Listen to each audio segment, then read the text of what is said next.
SIR আর এনআরসিতে ভয় পাবো না যেন, সময় আছে এখনো এই বাংলা মাটি যেন, জানবো আবার লড়বো আবার জিতবো আবার মাটি, অত্যাচারী তুমি এবার সামনে রেখো ঘাঁটি।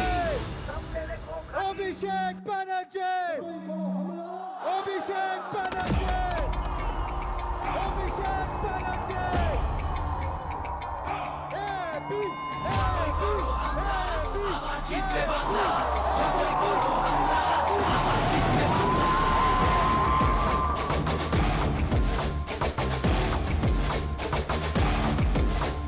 সবাই করো হামলা, আবার জিতবে বাংলা, সবাই করো হামলা, আবার জিতবে বাংলা। আমরা হাঁটি নতুন পথে, সামনে নতুন দিশা, হারবে এবার ভোরের কাছে তোমার অমানিসা। ভাগ করেছো ধর্ম দিয়ে ভাষার অপমানে, লড়াই হলে জবাব দিতে এই বাংলাও জানে। ঝড়ের মুখেও থাকবে খোলা উন্নয়নের জানলা, জয় করো হামলা, আবার জিতবে বাংলা, জয় করো হামলা, আবার জিতবে বাংলা। অভিষেক ব্যানার্জি, অভিষেক ব্যানার্জি, আবার জিতবে বাংলা, অভিষেক ব্যানার্জি, অভিষেক ব্যানার্জি, আবার জিতবে বাংলা। ডিজিটাল যোদ্ধারা নেতাজি আর রবি ঠাকুর থেকেছেন এই ভিড়ে, আমাদের একটা সবার সুযোগ প্রিয়, ছাড়োনি তাই তাদের আমাদের আঘাত প্রিয় দিতে। নেতা। আলো দেখায় যে বাংলার শিল্প সংস্কৃতি।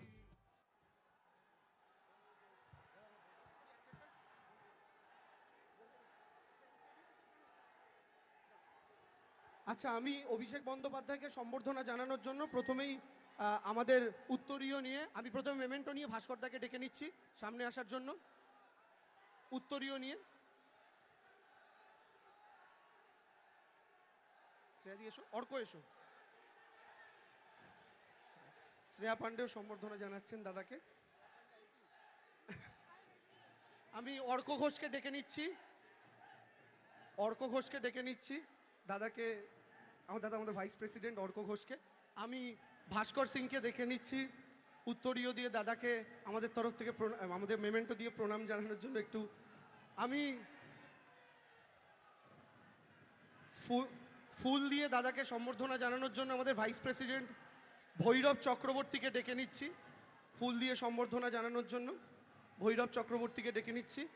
এবং সুন্দর একটি ফটো ফ্রেম দিয়ে দাদাকে সম্বর্ধনা জানানোর জন্য আমাদের দুই ভাইস প্রেসিডেন্ট রিয়াজ উদ্দিন এবং শুভরাজ সরকার দুজনকে ডেকে নিচ্ছি।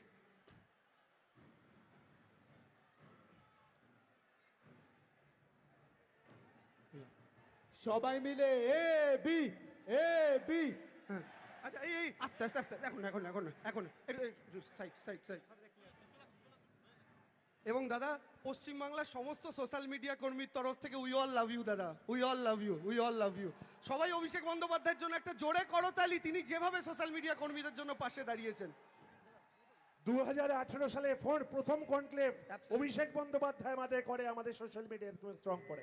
আমরা অনুরোধ করছি আমাদের প্রিয় নেতা অভিষেক বন্দ্যোপাধ্যায়কে তার মূল্যবান বক্তব্য রাখার জন্য। জয় বাংলা। নমস্কার, বসো। সামনের দিকে যারা আছে তারা বসে পড়ো। বসো বসো বসো বসো বসো।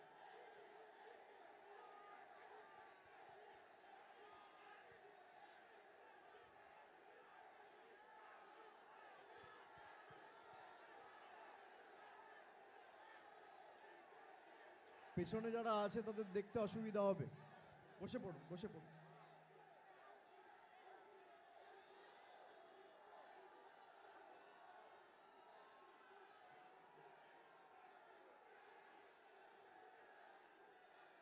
বসে পড়ো বসে পড়ো,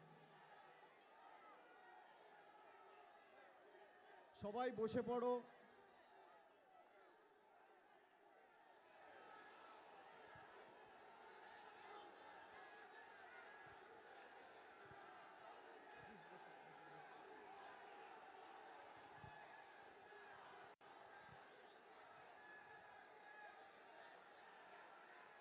অনেক ধন্যবাদ, সবাই বসুন।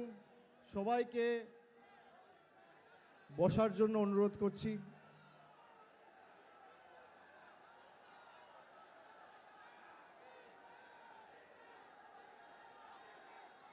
আমি সবাইকে অনুরোধ করছি শান্ত হয়ে বসুন।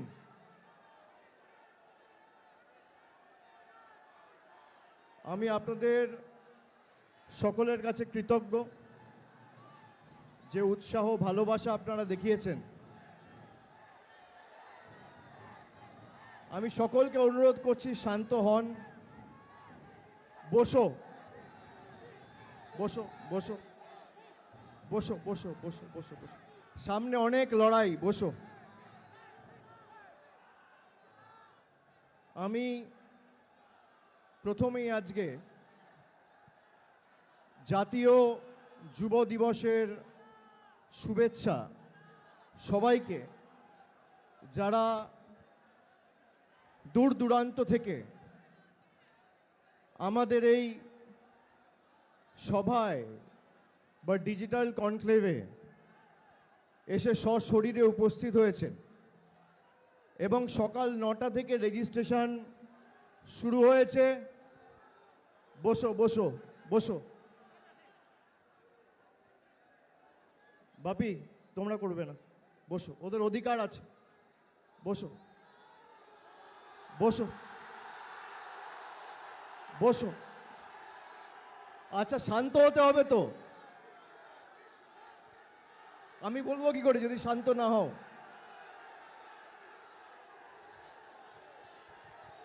সবাইকে অনুরোধ করছি বসুন। অনেকক্ষণ ধরে আপনারা এসছেন, এখন প্রায় বিকেল 4:30 বাজে। সকাল 8:30 9টা থেকে রেজিস্ট্রেশন শুরু হয়েছে, 11টা থেকে আমাদের সভা শুরু হয়েছে। আমি কিন্তু প্রত্যেক মিনিটের আপডেট রেখেছি।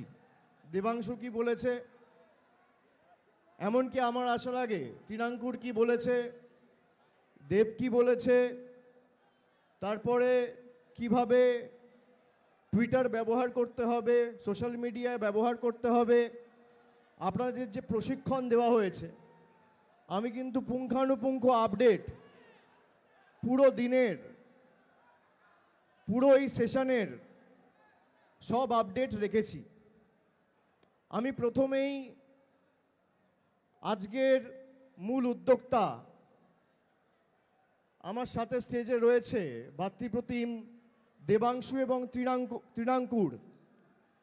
আমি দুজনকে ধন্যবাদ জানাই তৃণমূল আইটি সেলের তরফ থেকে যারা এসছেন, ছাত্র পরিষদের যে সকল প্রতিনিধিরা এসে উপস্থিত হয়েছেন, বিভিন্ন স্তরের দলীয় পদাধিকারীরা এসছেন, আমি দেখতে পাচ্ছি নিচে বসে রয়েছেন। আমি সকলকে ধন্যবাদ জানাচ্ছি। এই প্রথম তৃণমূল কংগ্রেসের এত বড় একটা সোশ্যাল মিডিয়া ডিজিটাল কনক্লেভ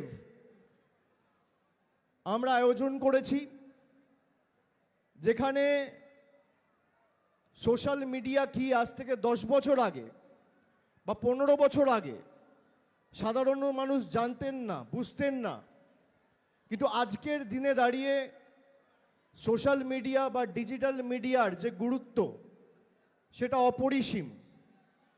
যারা এসছেন আপনারা সকলে জানেন যে এই যে আমাদের কর্মসূচি আমি বাংলার ডিজিটাল যোদ্ধা, অক্টোবর মাসে আমি যখন এই কর্মসূচির কথা ঘোষণা করেছিলাম, তখন আমাদের মূল উদ্দেশ্য ছিল বাংলার বিভিন্ন প্রান্ত থেকে এমন কিছু সৈনিকদের সামনের সারিতে নিয়ে এসে বাংলার কৃষ্টি সংস্কৃতির প্রকৃতপক্ষে যারা ধারক বাহক এবং সৈনিক হিসেবে কাজ করবে এবং যেভাবে বাংলার বিরুদ্ধে কুৎসা, বিভ্রান্তিকর প্রচার, ভিডিও, তথ্য ভারতীয় জনতা পার্টি বাংলাকে হেয় করার জন্য, ছোট করার জন্য, কলুষিত করার জন্য বিভিন্নভাবে টাকা পয়সা ছড়িয়ে ব্যবহার করেছে, তারা নিজেদের বুকের রক্ত দিয়ে ডিজিটাল ব্যারিকেড হয়ে দাঁড়িয়ে সেই চক্রান্ত এবং সেই প্রয়াসকে রুখবে। আজকে 3 মাসের মধ্যে আমি এত লোকের কাছ থেকে, এমনকি দলনেত্রী নিজে, তিনি গত সপ্তাহেও আলাদা করে আমাকে ফোন করে বলেছেন যে তৃণমূল কংগ্রেসের সোশ্যাল মিডিয়ার ছেলেরা এত ভালো কাজ করছে, আমরা সত্যিই সকলের কাছে অত্যন্ত কৃতজ্ঞ।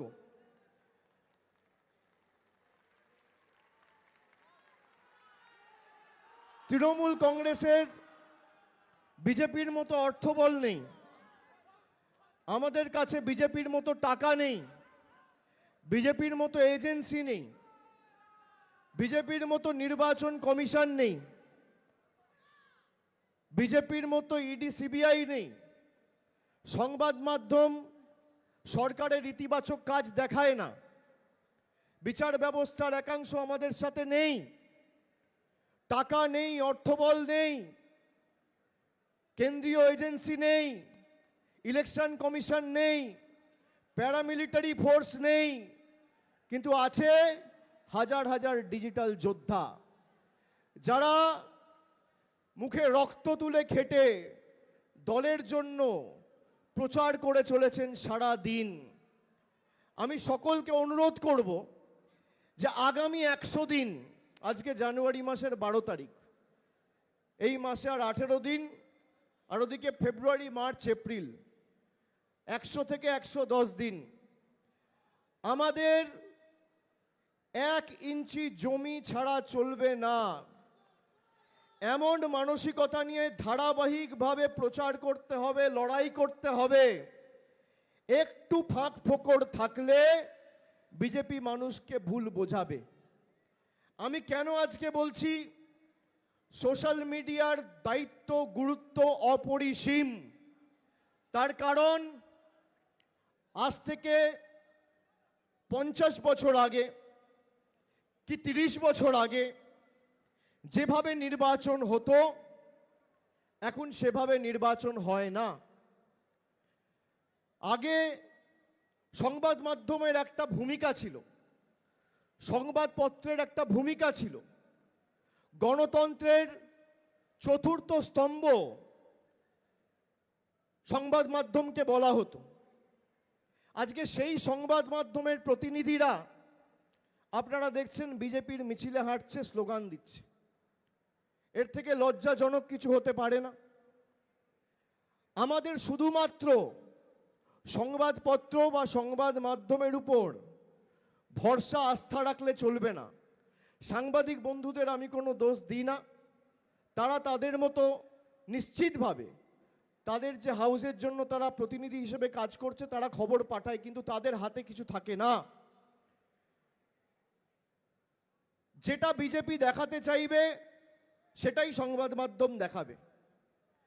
বিশেষ করে 2014 থেকে 2026 এই 12 বছর আমাদের রাজ্য সরকারের যে ইতিবাচক কাজ, মমতা ব্যানার্জি সরকারের একাধিক যুগান্তকারী প্রকল্প, আপনি কোনোদিন কোনো প্রকল্পের প্রচার কোনো সংবাদ মাধ্যমে দেখতে পারবেন না।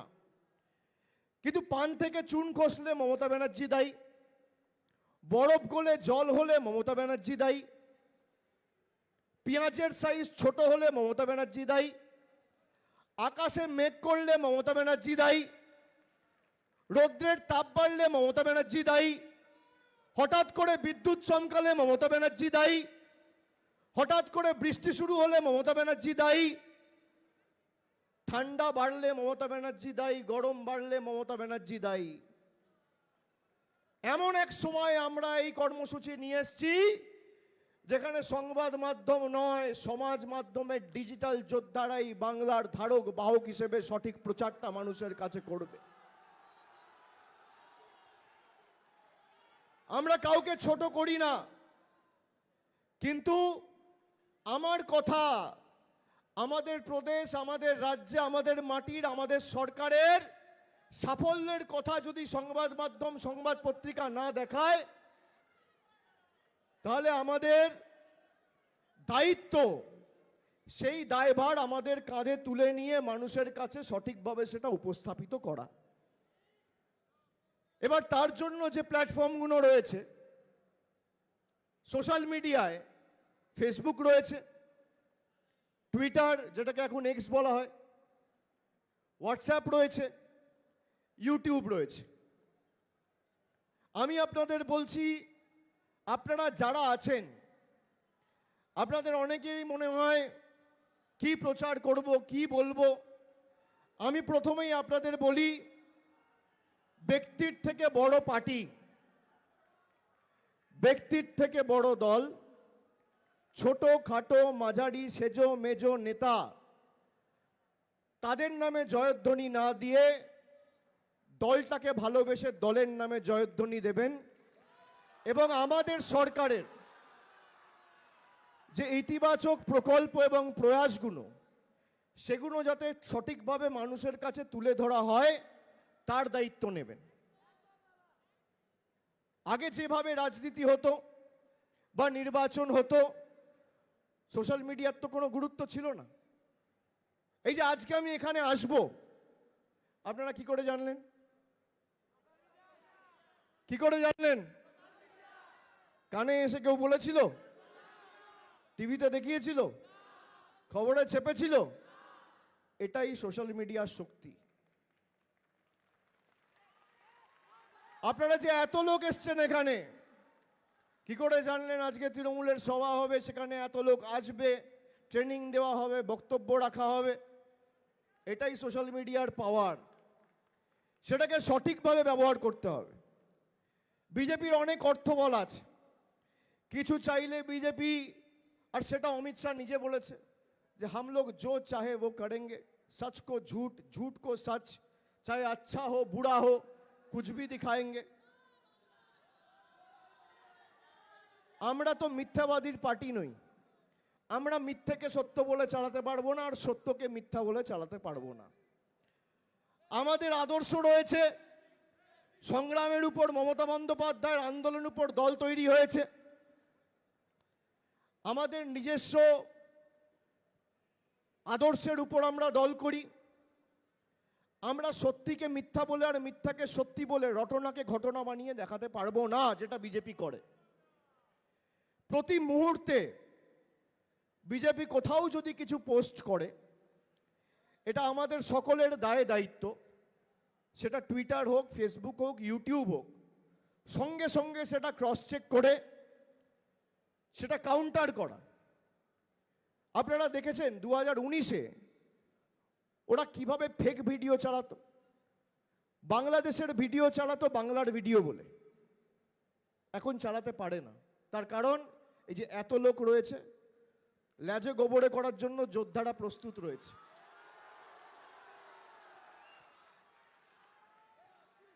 বিজেপির অনেক শক্তি, কিন্তু মানুষ তো তৃণমূলের সাথে। আপনাদের মতো হাজার হাজার যোদ্ধা যদি থাকে, কটা অঞ্চল আছে বাংলায়? 3343। ওয়ার্ড কত? আরো 3000, 1860 নইলে 1840টা ওয়ার্ড। তো 3000 আর 3343 মানে আমি ধরলাম অ্যাপ্রক্সিমেটলি 6500। আরে এক একটা ওয়ার্ডে আর এক একটা অঞ্চলে যদি তৃণমূলের প্রতিনিধি থাকে, যে তারা কাউন্টার করবে এবং ইতিবাচক প্রচার করে এই ওয়ার্ডে এবং এই অঞ্চলে কি কাজ হয়েছে সেটা মানুষের সামনে উপস্থাপিত করবে, তাহলেই তো এদেরকে অনুবীক্ষণ যন্ত্র দিয়ে খুঁজতে হবে। আমাদের সেই কাজটা করতে হবে। যারা ফেসবুকে পোস্ট করেন, এমন কিছু সস্তায় লাইক পাওয়ার, সস্তায় শেয়ার করার জন্য পোস্ট করবেন না। কিছু নেতা আছে যখন বক্তব্য রাখে, সস্তায় তালি পাওয়ার জন্য 2-4টে আলটপকা মন্তব্য করে। সেরম কোনো পোস্ট যে 4টে বাড়তি আমি লাইক পাবো বা 5 জন বাড়তি শেয়ার করবে, এটা ভেবে করবেন না। এটা আমার একান্ত অনুরোধ। যুক্তি দিয়ে কাজ করতে হবে।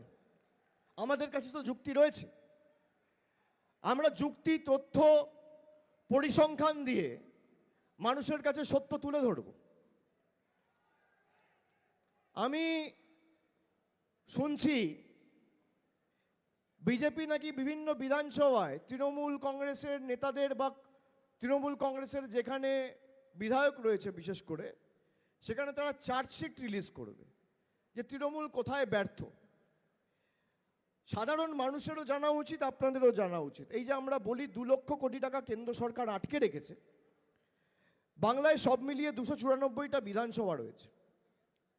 294টা বিধানসভা মানে একটা বিধানসভার 680 কোটি টাকা এই নরেন্দ্র মোদীর সরকার গায়ের জোরে আটকে রেখেছে। বাংলায় বুথ কত আছে? 80,000 বুথ। 80,000 বুথ মানে এক একটা বুথের 2.5 কোটি টাকা, যেটা বাংলার ন্যায্য পাওনা কেন্দ্র সরকার আটকে রেখেছে। মানুষকে গিয়ে বলুন যে এই 2.5 কোটি টাকা যদি দিল্লি থেকে বাংলায় আসে, আজকে যদি বিজেপির 12টা সাংসদ না জিতে বিজেপি 4 বা 5 থাকতো, বাংলায় এসআইআরও হতো না, আর বাংলার মানুষকে লাইনে দাঁড়িয়ে আত্মঘাতী হতে হতো না।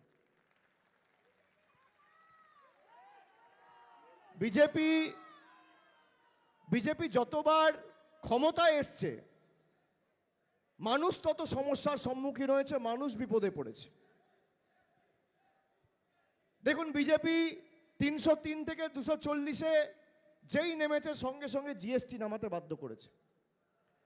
এগুলো মানুষকে বলবেন না? আজকে আমরা 15 বছর ক্ষমতায়, আর কেন্দ্র প্রায় 11-12 বছর ক্ষমতায়। কেন্দ্র রিপোর্ট কার্ড কোথায়? যারা চার্জশিট পেশ করছে, বাংলার জন্য ক পয়সা নরেন্দ্র মোদীর সরকার গত 10 বছরে বাংলা থেকে তুলে নিয়ে গেছে আর কত টাকা বরাদ্দ করেছে, তার তালিকা কে ছাড়বে? শ্বেতপত্র কে প্রকাশ করবে?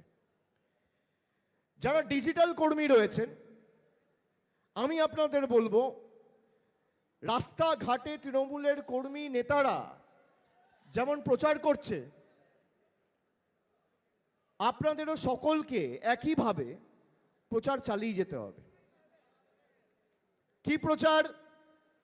এক হচ্ছে রাজ্য সরকারের যে যুগান্তকারী প্রকল্পগুলো, রাজ্য সরকার যে কাজগুলো করেছে এলাকা ভিত্তিক, তার পরিসংখ্যান বার করে সেগুলো পোস্ট করা।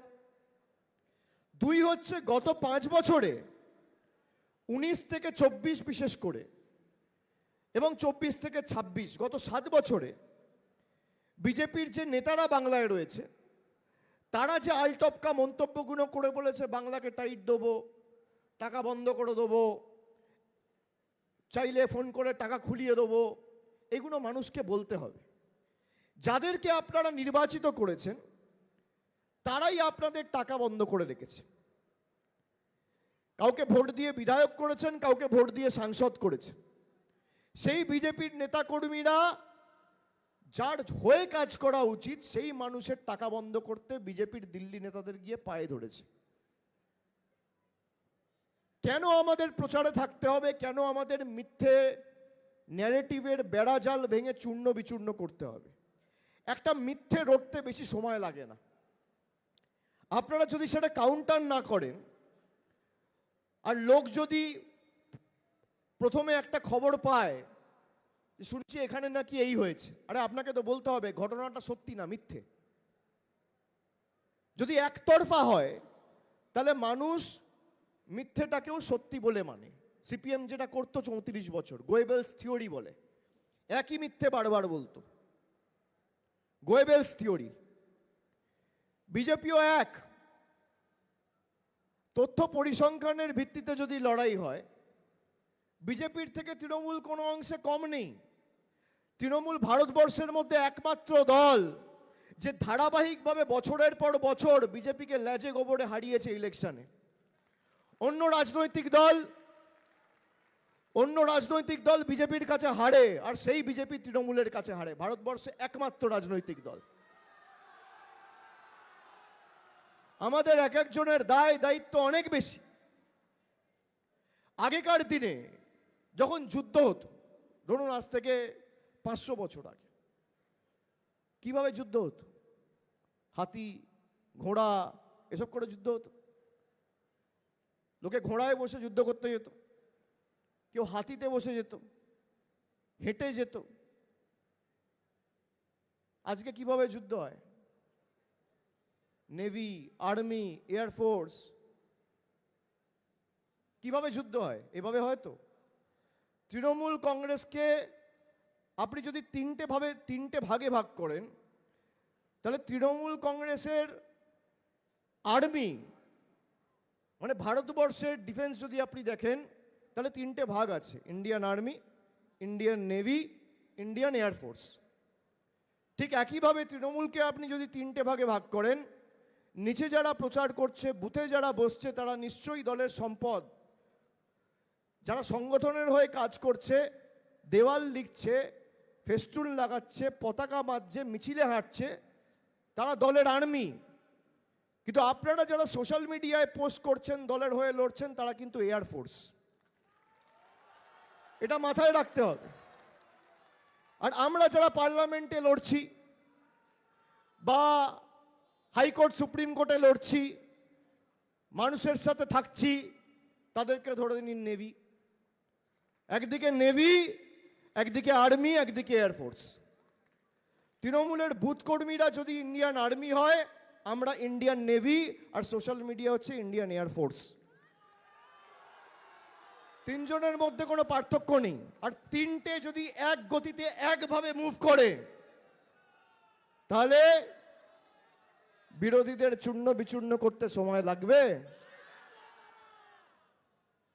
আমাদের মধ্যে যেন কোনো রকম দ্বিমত যে আমাকে ডাকেনি, আমি যাব না, আমার দরকার নেই, আমি দলকে দেখে ভালোবাসি, আমাকে ডাকার দরকার নেই। আপনি যে কাজটা করছেন তার উপর দলের নজর রয়েছে। দেবাংশু কোত্থেকে উঠে এসছে? Social media, Facebook. যারা ভালো কাজ করছে তারা দলে স্বীকৃতি পাবেন, দল অনুবীক্ষণ যন্ত্র দিয়ে চিহ্নিত করে আপনাদের বসাবে।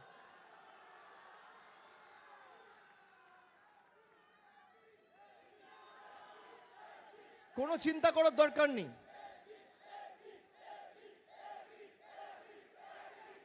এখানে আমি শ্রীপর্ণাকে দেখতে পাচ্ছি।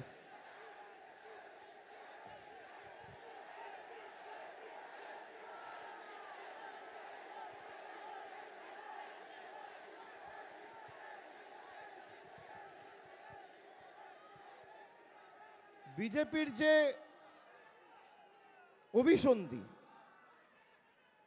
বিজেপির যে মিথ্যের চক্রান্ত, ষড়যন্ত্রের বেড়াজাল, সেটা আপনাদের ভাঙতে হবে, এক্সপোজ আপনাদের করতে হবে। দেখুন, আমি যদি একটা ছোট্ট ঘটনা বলি, যেমন আরজি করের সময় সিপিএম বিজেপি মিলিয়ে যে সমস্ত খবর রটালো, সংবাদ মাধ্যম পরে দেখিয়েছে, আগে সোশ্যাল মিডিয়াতে রটিয়েছে। কি আমি ভুল বলছি? পোস্টমর্টেমই হলো না, বললো মেয়েটার কলার বোন ভেঙে গেছে, পেলভিস বোন ভেঙে গেছে। আগে রিপোর্টের জন্য তো ওয়েট করুন।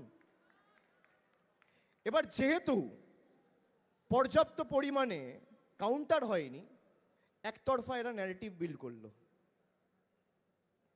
আমরা প্রথম দিন থেকে বলেছি যে কেস যদি চায় সিবিআই নিক, কারো কোনো আপত্তি নেই। আজকে প্রায় 1.5 বছর হলো সিবিআই তদন্ত করছে। যে ছেলেটাকে একদিনে মমতা ব্যানার্জি ধরেছিল, 1.5 বছর ধরে সিবিআই তার বাইরে আর কাউকে অ্যারেস্ট করতে পারেনি। যেটা আমরা 24 ঘন্টায় করেছি, সেটা ওদের করতে প্রায় 16 মাস লেগেছে। কিন্তু এই যে একতরফা মিথ্যে কথা বলার ন্যারেটিভ, বাংলাদেশের ভিডিও চালিয়ে বলছে মালদায় হয়েছে,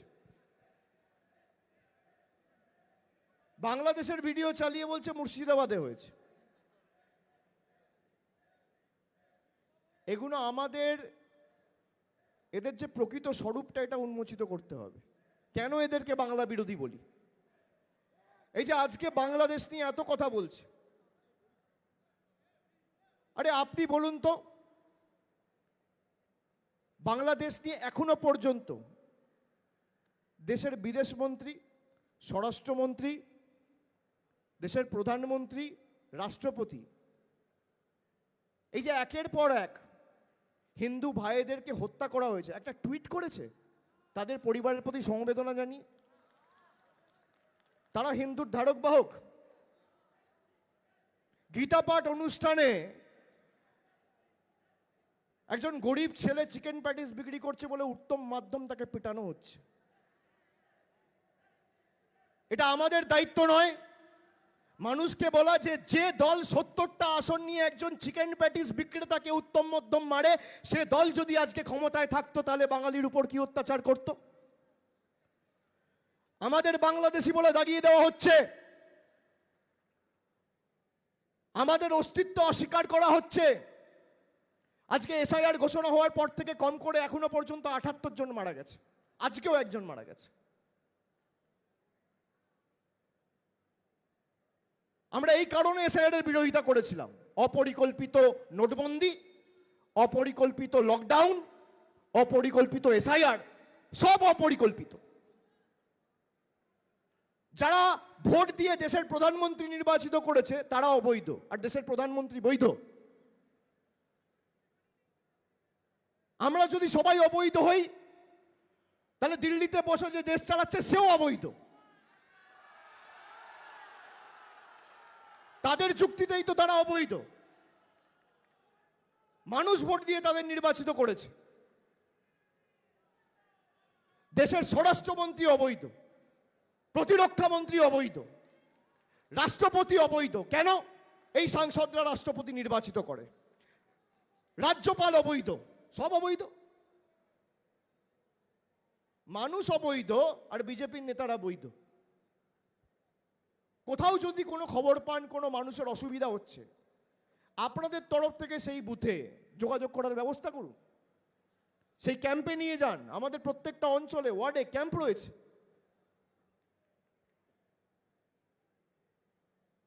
আপনাদের কাছে ফোন রয়েছে সবার, ফোনই তো আপনাদের অস্ত্র। এই ফোন দিয়েই তো আপনি সত্যিকে উপস্থাপিত করবেন আর মিথ্যের বেড়াজাল ভাঙবেন। যত লোক আপনার হোয়াটসঅ্যাপে রয়েছে, ফেসবুকে রয়েছে, আপনি সঠিক কথাটা তাদের সামনে তুলে ধরুন, তারপর মানুষ ঠিক করুক। গণতন্ত্রে মানুষ ঠিক করবে, এটাই অধিকার মানুষের।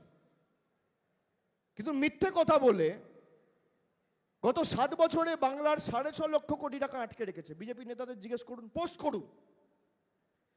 6.5 লক্ষ কোটি টাকা বাংলা থেকে নিয়ে গেছো আর 2 লক্ষ কোটি টাকা আটকে রেখেছো, তাহলে কত কোটি টাকা হয়?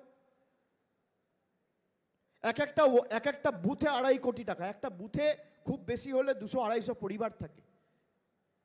একটা বুথে 2.5 কোটি টাকা বাংলার প্রাপ্য। মানুষকে কোনো বলতে হবে। এদের নেতারা চায় লক্ষ্মীর ভান্ডার বন্ধ করে দেবে। যারা বলেছে তাদের বিরুদ্ধে ব্যবস্থা নেওয়া হয়েছে। আসামের মুখ্যমন্ত্রী বলছে বাংলায় কথা বললে জেলে ঢুকিয়ে দাও। এখনো সে তার পদে বহাল, তার বিরুদ্ধে কোনো ব্যবস্থা নেওয়া হয়েছে? বিজেপির আইটি সেলের দায়িত্বে যে রয়েছে অমিত মালব্য, সে বলছে বাংলা বলে কোনো ভাষা নেই, বাংলাদেশি ভাষা। ঈশ্বরচন্দ্র বিদ্যাসাগর না থাকলে না নরেন্দ্র মোদী আর অমিত শাহ নিজের নামটাও লিখতে পারতো না, বর্ণ পরিচয়। আমাদের ভাষা শেখাবে। রামমোহন রায়কে বলছে ব্রিটিশদের দালাল। আজ স্বামী বিবেকানন্দর 164তম জন্ম জয়ন্তী 163তম হবে, 164তম জন্ম দিবস, জন্মবার্ষিকী 163তম। সেই স্বামী বিবেকানন্দকে বিজেপির নেতা সুকান্ত মজুমদার বলছে অজ্ঞ বামপন্থী প্রোডাক্ট। এই বিজেপি নেতা 2019 সালে এই বিজেপির নেতারা কর্মীরা ঈশ্বরচন্দ্র বিদ্যাসাগরের মূর্তি ভেঙেছিলেন। দেশের প্রধানমন্ত্রী বঙ্কিমচন্দ্র চট্টোপাধ্যায়কে সম্বোধন করছেন বঙ্কিম দা বলে। বঙ্কিম দা ছোটবেলায় টেবিল টেনিস খেলতো জানো। শ্রদ্ধেয় বঙ্কিমচন্দ্র চট্টোপাধ্যায় না, সম্মানীয় বঙ্কিমচন্দ্র চট্টোপাধ্যায় না। অমিত শাহ এসে বলছে রবীন্দ্রনাথ সান্যাল। রবীন্দ্রনাথ ঠাকুরের পুরো নামই জানে না, তার জন্মস্থান জানে না। মানুষকে এগুলো বলতে হবে, বোঝাতে হবে।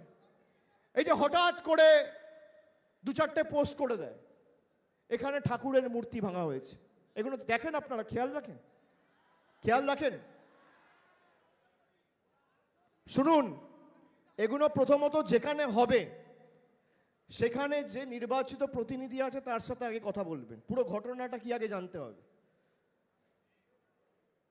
হঠাৎ করে একজন মাতাল এসে রাত্রিবেলা 2টোর সময় মদ খেয়ে ঠাকুরের একটা হাত ভেঙে দিল। নিয়ে বলছে তৃণমূল করেছে, হিন্দু মুসলমান লাগিয়ে দেওয়ার ধান্দা। রেড রোড দখল করে কেন নামাজ পড়া হবে? আরে এটাই বাংলার কৃষ্টি রে ভাই, যেটা ভারতবর্ষ পারে না বাংলা করে দেখায়। এটাই বাংলার ঐতিহ্য। আর এখানে আমি অন ক্যামেরা বলছি, এক সম্প্রদায় অন্য সম্প্রদায়ের জন্য ত্যাগ করতে জানে, তাকে আপন করে নিতে জানে, সুখ দুঃখের মধ্যে ভ্রাতৃত্বকে আরো সুদৃঢ় করতে জানে। এটাই বাংলা। আমরা যখন দুর্গাপুজো করি তখন 10 দিন, 15 দিন, 20 দিন, কোথাও কোথাও 3 মাস রাস্তা বন্ধ করে আমরা প্যান্ডেল করি। এটাই বাংলার কালচার, অস্তিত্ব। যারা বড়দিনে পার্ক স্ট্রিটে ঘুরতে আসে, জিজ্ঞেস করেছেন ধর্ম কজন খ্রিস্টান, কজন হিন্দু, কজন মুসলমান? এই যে সাম্প্রদায়িক বিষ বপন করার একটা মরিয়া প্রচেষ্টা, আমাদের সকলকে দাঁড়াতে হবে এর বিরুদ্ধে। বিজেপির নেতারা বলছে বিরিয়ানি যখন কিনবে দোকান দেখে কিনবে। সেই বিজেপির নেতাকে জিজ্ঞেস করুন তো, যার দোকান থেকে জামা কিনিস ধর্ম দেখে কিনিস? তাহলে উলঙ্গ হয়ে ঘুরতে হবে। যে গাড়িতে চড়ে বড় বড় ভাষণ দিস, যে গাড়িতে চড়ে বড় বড় ভাষণ দিস, সেই গাড়িতে যে মেকানিক কাজ করেছে তার ধর্ম কি হিন্দু না মুসলমান জিজ্ঞেস করেছিস? বাড়িতে যখন বাজার থেকে বাবা কাকা সবজি নিয়ে আসে, মাছ নিয়ে আসে, মাংস নিয়ে আসে, কাটার আগে জিজ্ঞেস করিস বিক্রেতা হিন্দু না মুসলমান? ঠাকুরের সিংহাসনে যখন আমার মায়েরা, কাকিমারা, দিদিরা, বোনেরা ঠাকুরের পুজো দিয়ে ঠাকুরের সিংহাসনে সেই ফুল অর্পণ করে মায়ের উপাসনায় বন্দনায়, জিজ্ঞেস করিস ঠাকুরের যে ফুল বিক্রি করেছে সেই বিক্রেতার ধর্ম কি হিন্দু না মুসলমান? বাড়িতে 2টোর সময় যদি কেউ দুরারোগ্য ব্যাধিতে আক্রান্ত হয়, কারো শরীর খারাপ হয়, স্ট্রোক হয়, অ্যাম্বুলেন্স ডাকার আগে জিজ্ঞেস করিস চালকের ধর্ম কি হিন্দু না মুসলমান? যে বাড়ি তৈরি করেছে সেই শ্রমিকের ধর্ম কি হিন্দু না মুসলমান জিজ্ঞেস করিস? জলের বোতল দোকান থেকে কিনে যখন খাস জিজ্ঞেস করিস বিক্রেতার ধর্ম কি হিন্দু না মুসলমান? আমাদের মধ্যে হিন্দু মুসলমান করবে, বাংলার দম জানে না। আগের বার 214 বলেছিলাম, এবার 250 করতে হবে। 250 করতে হবে।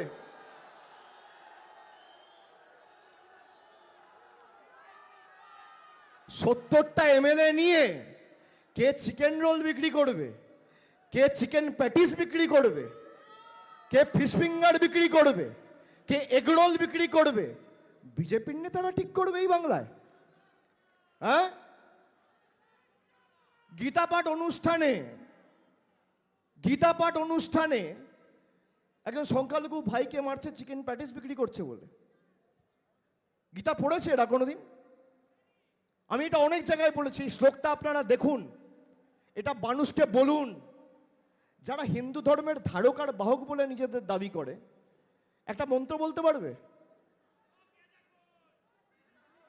নিজেদের মেরুদণ্ড বিক্রি করতে হিন্দু সাহায্য, আমাদের হিন্দুত্ব শেখাবে। আমরা স্বামীজির হিন্দুত্বে বিশ্বাস করি, যোগী আদিত্যনাথের হিন্দুত্বে নয়। আজকে স্বামীজির জন্ম জয়ন্তীতে, জন্ম দিবসে তার আদর্শকে স্মরণ করে চলার অঙ্গীকারবদ্ধ আমাদের হতে হবে আজকের দিনে। যে স্বামী বিবেকানন্দ হিন্দু ধর্মের নাম বিশ্ব দরবারে বিশ্ববন্দিত করেছিল, সেই স্বামী বিবেকানন্দর আদর্শে আমরা চলি। বিজেপির নেতাদের কাছে আমাদের সার্টিফিকেট নিতে হবে না, কিন্তু আপনারা আপনাদের কাজটা করবেন। কোথাও বুথের নেতা কিছু করলো কি করলো না দেখার দরকার নেই। আপনাকে আজকে 12 তারিখ, কালকে 13, 14 ছেড়ে দিন, দুদিন পর 15 তারিখ থেকে আগামী 5 দিন আপনারা কিভাবে সোশ্যাল মিডিয়ায় লড়বেন, 5 দিনের প্ল্যান যেন সবার কাছে থাকে। আবার 20 তারিখ, 15, 16, 17, 18, 19, 5 দিন হয়ে গেল। আবার 20 তারিখ, 20, 21, 22, 23, 24, আগামী 5 দিনের প্ল্যান তৈরি করতে হবে। 100 দিন সময় থাকলে এরকম 20 বার প্ল্যান তৈরি করে আগামী 100 দিনের আমাদের টাইম লাইন আমাদের সবাইকে তৈরি করতে হবে, যে প্রত্যেক ঘন্টায় প্রত্যেক জায়গায় গিয়ে যেখানে আমাদের বিরুদ্ধে পোস্ট করা হচ্ছে, আমাদের ছোট করে দেখানো হচ্ছে, মমতা বন্দ্যোপাধ্যায়ের নামে মিম তৈরি করা হচ্ছে। আচ্ছা, মমতা বন্দ্যোপাধ্যায়কে ছোট করতে গিয়ে মা শারদাকে ব্যঙ্গ বিদ্রুপ করছে এই বিজেপি। তুই গালাগালি দে, আমাদের দে, মা শারদাকেও ছাড়ছে না। তো এদের প্রকৃত স্বরূপটা মানুষকে দেখাতে হবে, মানুষের কাছে তুলে ধরতে হবে, যে আমি আগামী 5 দিনে গঠনমূলকভাবে কিভাবে, কোথায় আমার কাউন্টার করা উচিত, কোন পোস্টে বিজেপির নেতারা গিয়ে পোস্ট করছে, বিজেপির কর্মীরা গিয়ে পোস্ট করছে, টাকা ছড়াচ্ছে, অর্থবল বনাম জেদের লড়াই। আজকে যে উৎসাহটা দেখিয়েছেন সেটা আমি ফেসবুকে, টুইটারে আর ইনস্টাগ্রামে দেখতে চাই আগামী 100 দিন। আজকে যে উন্মাদনা উদ্দীপনা দেখিয়েছেন সেটা আমি ফেসবুকে, টুইটারে আর ইনস্টাগ্রামে দেখতে চাই আগামী 100 দিনে।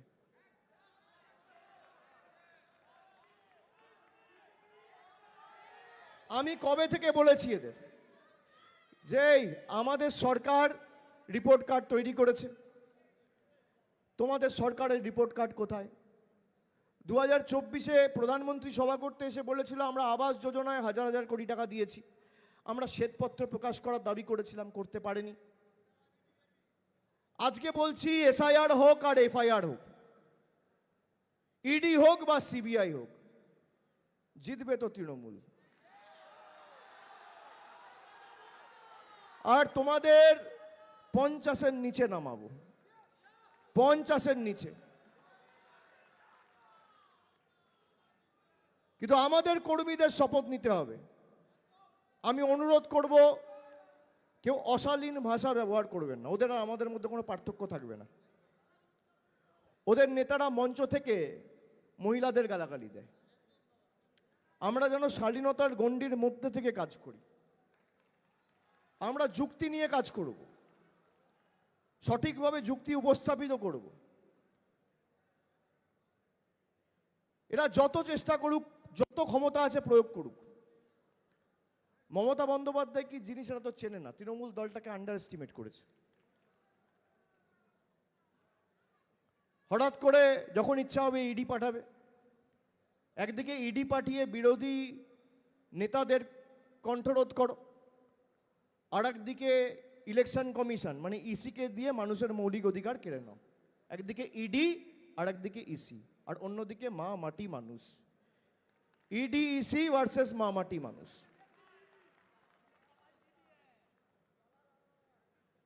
দিদির শক্তি তো আপনারাই,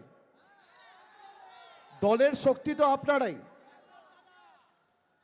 কিন্তু আমরা যদি সবাই, আমাদের মধ্যে অনেকে আছে যারা আমাকে বলে দাদা আমরা তো জিতবই না, আত্মতুষ্টিতে ভুগলে চলবে না। ওভার কনফিডেন্সের কোনো জায়গা নেই।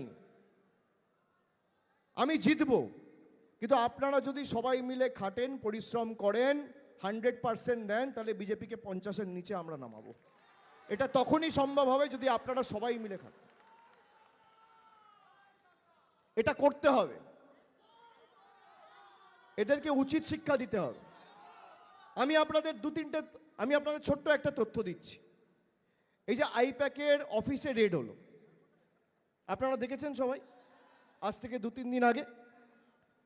এবার বিজেপির নেতারা বলছে যে কয়লা কাণ্ডে ইডি তদন্ত করছে, ইডি রেড করবে, তাতে আপত্তি কোথায়? কোনো আপত্তি নেই। আপত্তি দুটো জায়গায়। আমি বলছি আপনাকে, এগুলো আপনাদের যুক্তি সহকারে মানুষকে বোঝাতে হবে কোথায় আপত্তি। এক হচ্ছে কয়লা তদন্তে লাস্ট 3 বছরে একটা সামান ইস্যু করা হয়নি কাউকে, হঠাৎ করে নির্বাচনের 1 মাস আগে রেড, এখানে আপত্তি।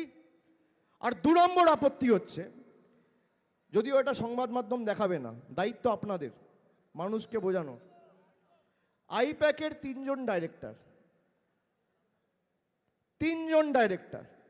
কোম্পানির উপর রেড হলে 3টে ডাইরেক্টরের উপর রেড হবে, একজন দিল্লিতে কাজ করছে, একজন তামিলনাড়ুতে কাজ করছে, একজন বাংলায় কাজ করছে, খালি বাংলায় রেড হবে কেন?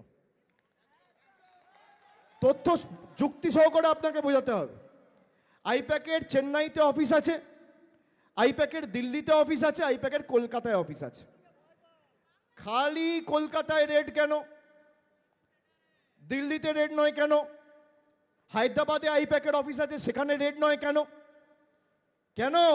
তার কারণ রেড করতে তো আসেনি, রেড করতে আসেনি, তথ্য নিতে এসছে, চুরি করতে এসছে। আগের বার ইলেকশনে আপনারা ভুলে গেছেন আমার ফোনে পেগাসাস ঢুকিয়েছিল? ভুলে গেছেন? তারপরেও হেরেছে, এবারও হারবে। রেড করতে আসেনি, তথ্য চুরি করতে এসছে।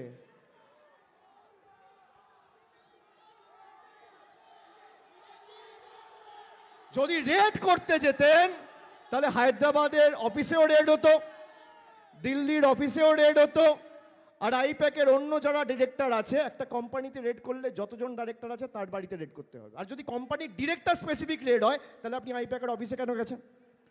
আইপ্যাকের অফিসে গেছেন মানে আইপ্যাক জড়িত, আইপ্যাক জড়িত থাকলে আইপ্যাকের আরো 5টা অফিস আছে, সেখানে রেড হয়নি কেন? খালি বাংলায় কেন? এগুলো যুক্তির মাধ্যমে মানুষকে বোঝাতে হবে। যুক্তি আমাদের অস্ত্র, ফোন আমাদের অস্ত্র। ফেসবুক লাইভ করুন, মানুষকে বোঝান। বিজেপির নেতারা যখন টাকা নেয়, ক্যামেরায় ধরা পড়ে, তখন ইডি দেখতে পায় না, চোখ কানা হয়ে যায় না? যারা বিজেপিতে গেছে সব দোয়া তুলসী পাতা হয়ে গেছে। আর যারা বিজেপির বিরুদ্ধে লড়ছে তারা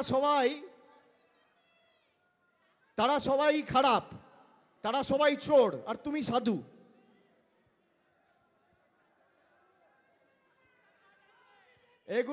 এগুলো আপনাদের বোঝাতে হবে তথ্য সহকারে। তথ্যটা মানুষের কাছে ঠিকমতো পরিবেশন করতে হবে। যে আপনি রেড করবেন, আমায় কম টর্চার করেছে? কতবার ডেকেছে? আমাকে ডেকেছে, আমার স্ত্রীকে ডেকেছে, আমার ছোট ছোট ছেলে মেয়ে এয়ারপোর্টে আটকে দিয়েছে। 4 বছরের ছেলে, 9 বছর মেয়ের বয়স ছিল, এয়ারপোর্টে আটকে দিয়েছে। দিল্লিতে ডেকেছে, দিল্লিতে গেছি, কলকাতায় ডেকেছে, কলকাতায় গেছি, সিবিআই ডেকেছে গেছি, ইডি ডেকেছে গেছি। কি ভাবেন যে আমরা ইডি সিবিআই ডাকবে ভয় পেয়ে যাব? তৃণমূলকে যত চমকাবেন তৃণমূল তত শক্তিশালী হবে। আমাদের ধমকে চমকে লাভ নেই। সবার তো মেরুদণ্ড থাকে না। পরের জন্মে আপনি চেষ্টা করে দেখতে পারেন। এই জন্মে তো নেত্রী হিসেবে মমতা বন্দ্যোপাধ্যায় যতদিন বেঁচে থাকবো ততদিনই থাকবে। গলা কেটে দিলেও জয় বাংলা বেরোবে, গলা কেটে দিলেও জয় বাংলা বেরোবে, তৃণমূল কংগ্রেস জিন্দাবাদ বেরোবে। দল তো মায়ের মতো। আচ্ছা, আপনার মাথার উপর যদি কেউ বন্দুক ঠেকিয়ে বলে, এই শোনো, কাল থেকে তোমার মা না, তোমার মা নয়, এই মহিলা তোমার মা, আপনি মানবেন? দল তো আমার মা। আমরা যেখানে যেটুকু কাজ করার সুযোগ পেয়েছি, পরিচিত হয়েছে, তো দলের জন্য। দলের সাথে বিশ্বাসঘাতকতা, যারা বিশ্বাসঘাতকতা করে গেছে তারা ধোয়া তুলসী পাতা। ইডি সিবিআই লাগিয়ে কোনো লাভ নেই। মমতা বন্দ্যোপাধ্যায় জিনিসটা কি, সিপিএম এর থেকে ক্লাস নিয়ে আসুন। বিজেপির নেতাদের বলবো, ক্লাস নিয়ে আসুন। 34 বছরের জগদ্দল পাথরকে ভেঙে চূর্ণ বিচূর্ণ করেছে। সিপিএম এর বোম বন্দুকের কাছে মাথা নত করেনি। আপনি তো কোন ছাড়? বোম বন্দুকের কাছে মাথা নত করেনি, হাত পা কনুই হাঁটু সব ভেঙে দিয়েছে, তাও মাথা নত করেনি। আর আপনি ভাবছেন ইডি সিবিআই গিয়ে পাঠিয়ে মমতা ব্যানার্জিকে দুর্বল করব? ইডি সিবিআই এর সাথে বা এরা যে ভাষায় বোঝে, আমি বলবো মমতা বন্দ্যোপাধ্যায় সঠিক ভাষায় জবাব দিয়েছে। বাংলার অন্য রাজ্য এক নয়। অন্য জায়গায় কি করবেন? আপনি রেড করবেন, তারপর ভয় দেখাবেন, তারপর বলবে লুকি লুকি ডিল করে এই তুমি আমার দলে চলে আসো, ইডি সিবিআই আর তোমাকে ছোবে না। যেমন এখানে এত নেতা আপনারা দেখেছেন যারা গেছে, সবার রাস্তা ক্লিয়ার, ডবল ইঞ্জিন সরকার, মানে এখানেও চুরি করবে আর দিল্লিতেও চুরি করবে। দিল্লির ইডিসিবিআইও টাচ করবে না, আর যেখানে এরা ক্ষমতায় আছে স্টেট পুলিশও টাচ করবে না।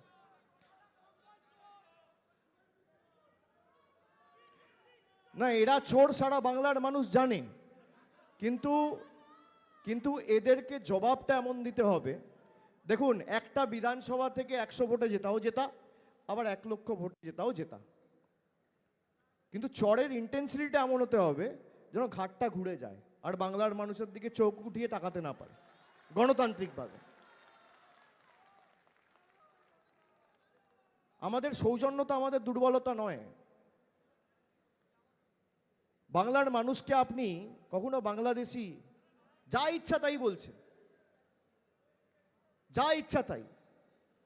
যার 2002 সালে ভোটার লিস্টে নাম রয়েছে, গায়ে ধাক্কা দিয়ে বিএসএফ পাঠিয়ে দিচ্ছে বাংলাদেশে।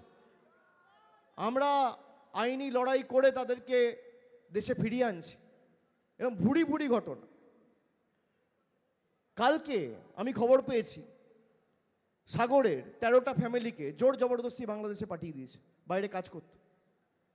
আমি পরিবারের সাথে যোগাযোগ করেছি, বলেছি কেউ চিন্তা করবেন না, আমরা ফিরিয়ে আনবো। আমরা যতদিন বেঁচে আছি আপনারা করতে পারবেন না। আজকে আমরা এই যে রাজ্য সরকার যে কাজগুলো করছে, সোশ্যাল মিডিয়ায় যারা প্রতিনিধিরা রয়েছেন, আপনাদের দায়িত্ব কি? যে এত অর্থনৈতিক সমস্যা, প্রতিকূলতা, তার মধ্যেও মমতা বন্দ্যোপাধ্যায় রাস্তা করছে, নিজের তহবিল থেকে, রাজ্যের তহবিল থেকে বাড়ি দিচ্ছে, লক্ষ্মীর ভাণ্ডার দিচ্ছে। লক্ষ্মীর ভাণ্ডার দিতে রাজ্যের খরচ হয় প্রতি বছর 27,000 কোটি। এর মধ্যে বিজেপির কোনো অবদান নেই। প্রধানমন্ত্রী গ্রাম সড়ক যোজনা রাজ্য সরকার দেয় 40%, কেন্দ্র সরকার দেয় 60%। 4 বছর ধরে টাকা আটকে রেখে দিয়েছে। মমতা বন্দ্যোপাধ্যায় বলেছে তোমার টাকা লাগবে না, আমি তোমাদের কাছে মাথা নত করব না। আমাদের রাজ্যের কোষাগার থেকে আমরা 8,000 কোটি টাকা খরচা করে 20,000 কিলোমিটার রাস্তা করার সংকল্প করেছি। গত বছর 12 লক্ষ পরিবারকে তাদের মাথায় ছাদের ব্যবস্থা করে দিয়েছে আমাদের সরকার, কেন্দ্রের কোনো রকম সাহায্য সহযোগিতা ছাড়া। এগুলো বাংলার মানুষকে কাছে আপনারা পোস্ট করবেন। আরে আপনার এলাকায় যে কটা মানুষ বাড়ি পেয়েছে, এই যে পথশ্রীতে রাস্তা হচ্ছে, যান মানুষের প্রতিক্রিয়া নিন, টেস্টিমোনিয়াল বানান, বানিয়ে পোস্ট করুন। মানুষের বিজেপি সম্পর্কে কি ধারণা মানুষকে বোঝান। আমি যখন নবজোয়ারে গেছি, আমার সব থেকে বড় শিক্ষা, মানুষ জানে না যে আমার বাড়ির টাকা রাজ্য দেয় না কেন্দ্র দেয়, কত টাকা রাজ্য দেয়, কত টাকা কেন্দ্র দেয়, মানুষ জানে না। মানুষকে বোঝানোর দায়িত্ব নিতে হবে যে ভারতবর্ষের পার্লামেন্টের আইন 60% টাকা দেবে কেন্দ্র, 40% টাকা দেবে রাজ্য। এবার যদি 5,000 কোটি টাকা বরাদ্দ হয়, সেখানে 60% মানে 3,000 কোটি টাকা। এই 3,000 কোটি টাকা মোদী সরকারের দেওয়ার কথা, আর 2,000 কোটি টাকা আমাদের মামাটি মানুষ সরকারের দেওয়ার কথা। আমাদের সরকার আমাদের টাকাটা ছেড়েছে, ওরা ছাড়ে না। পরবর্তীকালে যেটা কেন্দ্রের দেওয়ার কথা সেটাও মমতা বন্দ্যোপাধ্যায়ের সরকার নিজের কোষাগার থেকে দিচ্ছে। এবার আপনার এলাকায় যদি 50টা লোক বাড়ি পায়, আপনি 50টা লোকের কাছে যান, তাদেরকে বোঝান যেখানে কেন্দ্র সরকারের কোনো দায় নেই, কেন্দ্র সরকারের কোনো ভূমিকা নেই, কোনো অবদান নেই। লক্ষ্মীর ভাণ্ডার বিজেপি বলছে বন্ধ করব, আবার বিজেপি নেতারা বলছে আমরা ক্ষমতায় এলে 3,000 টাকা করে লক্ষ্মীর ভাণ্ডার দেবো। তাহলে এবার প্রশ্ন ওঠে যে বিজেপির প্রায় 14টা রাজ্যে ক্ষমতায় রয়েছে, সরকার রয়েছে, Mamata Bandyopadhyay no question asked বাংলার 2,32,00,000 মহিলাকে কোনো প্রশ্ন, কোনো কন্ডিশন ছাড়া লক্ষ্মীর ভাণ্ডার দিচ্ছে। আপনি একটা রাজ্যে করে দেখান, চ্যালেঞ্জ, একটা রাজ্য। পাশে ত্রিপুরা, আসাম, ওদিকে গুজরাট, মহারাষ্ট্র, মধ্যপ্রদেশ, ছত্তিশগড়, অরুণাচল প্রদেশ, উত্তরপ্রদেশ, মণিপুর, মেঘালয়, মহারাষ্ট্র, একটা রাজ্যে নো কোয়েশ্চেন আস্কড সবাইকে লক্ষ্মীর ভাণ্ডার দিয়ে দেখাক বিজেপি। আমি মানুষের কাছে তৃণমূলের হয়ে ভোট চাইব না, দেখাক। Mamata Bandyopadhyay no question asked, মানে আপনার ইনকাম 2000 থাকলেও আপনি পাবেন, 20,000 থাকলেও আপনি পাবেন। বিজেপি বলেছিল মহারাষ্ট্রে সবাইকে লক্ষ্মীর ভান্ডার দেবো, তারপর ভোটে জিতে যাওয়ার পর ভেরিফিকেশনের নাম করে 60 লক্ষ মহিলার নাম বাদ দিয়েছে, ভেরিফিকেশন আর স্ক্রুটিনির নাম করে। বিহারে বলেছিল আমরা ভোটে জিতলে 2 লক্ষ টাকা করে মহিলারা পাবে, এককালীন 10,000 টাকা দিয়েছে, তারপর টাটা বাই বাই, ভোট শেষ, ওরাও পালিয়ে গেছে। আর মমতা ব্যানার্জির পার্থক্য কি শুনুন, আমরা লক্ষ্মীর ভান্ডার দেবো বলেছিলাম 2021 নির্বাচনের আগে, বলেছিলাম পরিবারের একজনকে 500 টাকা দেবো। যেই নির্বাচন হয়ে গেল পরের সপ্তাহে মমতা ব্যানার্জি ঘোষণা করলো যে পরিবারের একজনকে না, পরিবারের সবাইকে দেবো। আমরা নির্বাচনের আগে যেটা বলি তার ডবল নির্বাচনের পরে করি। আমরা তো অপেক্ষা করতে পারতাম 26 অবধি, যে আবার নির্বাচনের সময় একটা ঘোষণা করবো, তা তো করিনি। একজনকে দেওয়ার কথা ছিল, পরিবারে 5 জন মহিলা থাকলে 5 জনই পাচ্ছে, যেখানে 6 জন মহিলা রয়েছে 6 জন পাচ্ছে, যেখানে 2 জন রয়েছে 2 জন পাচ্ছে। 2,32 লক্ষ মহিলাকে ডাইরেক্ট ব্যাংক ট্রান্সফারের মাধ্যমে টাকা দেওয়া হচ্ছে। এগুলো মানুষকে আপনাদের বলতে হবে। এখানে বিজেপির কোনো অবদান নেই। যারা রাস্তাঘাট, মানে আমাদের টাকা বন্ধ করেছিল, এ তো ঠিক আছে, তাও লড়াই করাই, কিন্তু আমার মৌলিক অধিকার, আমি ভোট দেবো না কেন? আমি বাঙালি, আমার অপরাধ আমি বাংলায় কথা বলি। বাংলায় কথা বলার অপরাধে যদি গ্রামের রাজবংশী ভাইদের পাঠিয়ে দেওয়া হয়, তপশিলি ভাইদের পাঠিয়ে দেওয়া হয় বাংলাদেশে, তাহলে সুকান্ত মজুমদার, দিলীপ ঘোষ, শুভেন্দু অধিকারী কি ভাষায় কথা বলে? তারা জেলে যাবে না কেন? আমাদের সবাইকে জেলে ঢুকান না, আমরা সবাই তো বাংলায় কথা বলি। জয় বাংলা যখন বলবেন গর্ব করে বলবেন।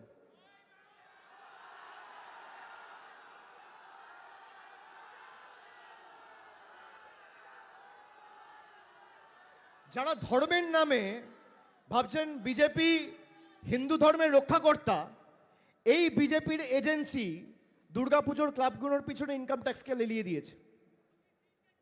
এই বিজেপির নেতারা মা দুর্গার বংশ পরিচয় নিয়ে প্রশ্ন তুলেছে। এগুলো মাথায় রাখবেন। এই বিজেপির নেতারা আমাদের অপমান করেছে।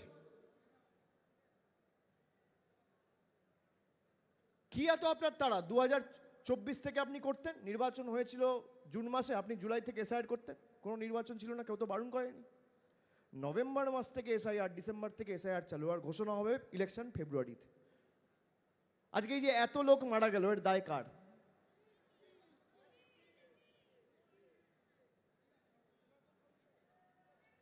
নোটবন্দিতে প্রায় 140 জন মারা গেছে, দায় কার? কালো কৃষক আইনের কারণে 700 জন কৃষক আত্মহত্যা করেছে, দায় কার? দিল্লিতে কৃষকরা ঢুকতে পারে না, আর জঙ্গিরা ঢুকে ব্লাস্ট বিস্ফোরণ করে দিচ্ছে। কৃষকদের ঢোকার সময় এত বড় বড় 10 ফুট 12 ফুটের ব্যারিকেড, আর 4 জন জঙ্গি ঢুকে কাশ্মীরের পেহেলগামে দিনের আলোতে 26 জন নিরীহ মানুষকে মানে গুলি করে ঝাঁঝরা করে দিল। আর যার ব্যর্থতার কারণে করলো, অমিত শাহর মন্ত্রক তাকেই আবার এক্সটেনশন দিল। এগুলো বলতে হবে মানুষকে। এর উত্তর দিতে পারবে বিজেপি? এর উত্তর দিতে পারবে? আমাদের বাংলাদেশি বলেছিল, আজকে জ্ঞানেশ কুমারের আর অমিত শাহর ক্ষমতা আছে, যে 58 লক্ষ বাংলার ভোটারের নাম বাদ গেছে, তার মধ্যে কজন রোহিঙ্গা আর কজন বাংলাদেশি তালিকা প্রকাশ করবে। আমরা চিফ ইলেকশন কমিশনারের কাছে মিটিং করতে গিয়ে এই পয়েন্টগুলো বলে এসেছি। উনি ভেবেছিলেন আমাদের একটু ধমকে চমকে দেবেন, আর আমরা হয়তো মিউ মিউ করে বেরিয়ে আসব। আমার দিকে আঙ্গুল তুলে কথা বলতে গেছে, আমি বলেছি আঙ্গুল নামিয়ে কথা বলবেন। আপনি মনোনীত, আমি নির্বাচিত। আপনাকে আমার প্রভুরা পাঠিয়েছে, আমাকে মানুষ নির্বাচিত করে পাঠিয়েছে। আমাকে বলেছে আই অ্যাম কনস্টিটিউশনাল অথরিটি, আমাকে বলছে আই এম কনস্টিটিউশনাল অথরিটি, আমি বলছি আই এম পাবলিক অথরিটি। আমি মানুষের কাছে দায়বদ্ধ। এসব ধমকানি চমকানি অন্য জায়গায়। আর আমি তো বলেছিলাম সিসিটিভি প্রকাশ করতে, পারেনি তো। আমরা যে প্রশ্নগুলো করেছিলাম একটা উত্তর দিতে পারেনি। 5 বছর ধরে বাঙালিকে বাংলাদেশি বলেছে, রোহিঙ্গা বলেছে। তাহলে তালিকা প্রকাশ করা উচিত না? কজন রোহিঙ্গা ধরা পড়েছে, কজন বাংলাদেশি ধরা পড়েছে, কোথায়? এগুলো আপনারা প্রচার করবেন না? এদের ব্যর্থতাগুলো বাংলার মানুষের কাছে তুলে ধরবেন না?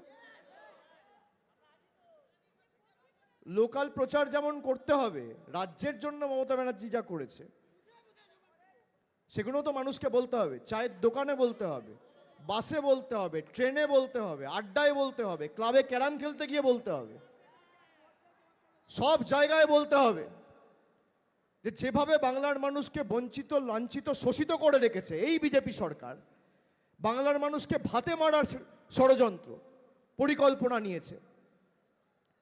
যেখানে সুযোগ পাবেন বলবেন। আর অনেকে ভয় পান যে বিজেপিকে আক্রমণ করব, তারপর যদি আমাদের বিরুদ্ধে কোনো আইনত মামলা হয়। আমার স্পেশাল লিগাল টিম রয়েছে, আপনার যা আইনত সাহায্য লাগবে দেবাংশু আর তিরাঙ্কুরকে বলবেন, আমি দাঁড়িয়ে থাকবো আপনাদের সাথে।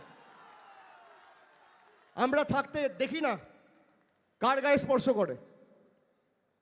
অনেক ধমকানি চমকানি দেয় না, এই করব তাই করব, টিকি ছুঁয়ে দেখায়।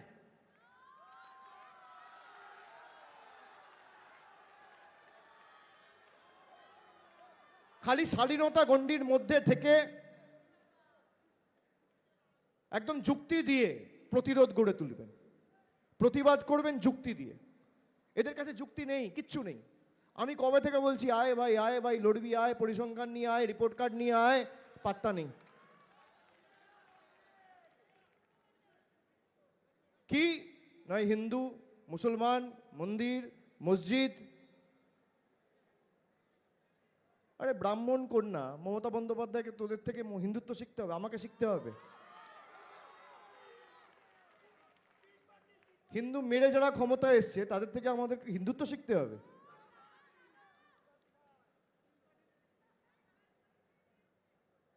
মা দুর্গা বংশ নিয়ে যারা কথা বলে তাদের থেকে আমাদের হিন্দুত্ব শিখতে হবে।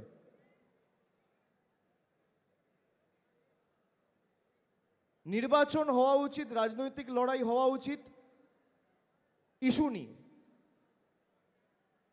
স্বাস্থ্য, পর্যটন, শিক্ষা, কর্মসংস্থান, শিল্প, বাসস্থান, পরিকাঠামোগত উন্নয়ন। যে একটা সরকার এতদিন ক্ষমতায় কি কাজ করেছে। আর বিশেষ করে আমরা যখন আমাদের রিপোর্ট কার্ড দিচ্ছি, আপনারা 12 বছর ক্ষমতায় আপনারা রিপোর্ট কার্ড দিচ্ছেন না কেন? যে বাংলার জন্য কি করেছেন। এত বড় বড় ভাষণ যখন দিচ্ছেন, ডাইরেক্ট চ্যালেঞ্জ করুন। এরা চার্জশিট পেশ করবে, আমাদের একদম জনতার আদালতে নিয়ে যেতে হবে যে বিজেপির নেতারা বাংলার টাকা আটকে রেখেছে, বাংলার মহিলাদের বলছে লক্ষ্মীর ভান্ডার বন্ধ করে দেবো, তারা চার্জশিট দিচ্ছে। আবার মনে রাখবেন সংখ্যাটা, 680 কোটি টাকা একটা বিধানসভার আটকে রয়েছে। কত টাকা? একটা বুথে কত?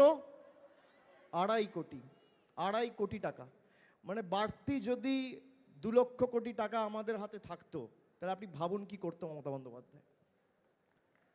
কোথাও একটা দীর্ঘদিনের লম্বা রাস্তার দাবি রয়েছে, একটা ব্রিজ করতে 50-60 কোটি টাকা খরচা হয়, ছোট ব্রিজ করতে গেলে। বড় ব্রিজ করতে গেলে তো 1000-1200 কোটি টাকা খরচা। মানে একটা বিধানসভায় যদি 100 কোটি টাকারও ব্রিজ হয়, তাহলে 5টা করে ব্রিজ হতো। যেখানে 27,000 কোটি টাকা খরচা করে লক্ষ্মীর ভান্ডার দিচ্ছে, সেখানে 50,000 কোটি টাকা খরচা করে লক্ষ্মীর ভান্ডার দিত। মোদি আটকে রেখেছে যাতে দিতে না পারে। এই টাকা আমাদের তুলে নিয়ে গেছে এখান থেকে জিএসটির আর ইনকাম ট্যাক্সের মাধ্যমে।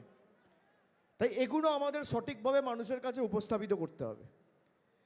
এবং আপনারা ভাববেন না যে আমাদের দল বলল না, আমাদের দল জানালো না। উপস্থিত বুদ্ধি কাজে লাগান।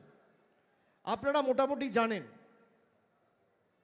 কোনোদিন আপনাদের মাথা নত বা হেও হয়, তৃণমূল কংগ্রেসের কোনো নেতা কোনো সে কাজ করবে না। আর যদি কেউ করে তাকে দলে রাখা হবে না।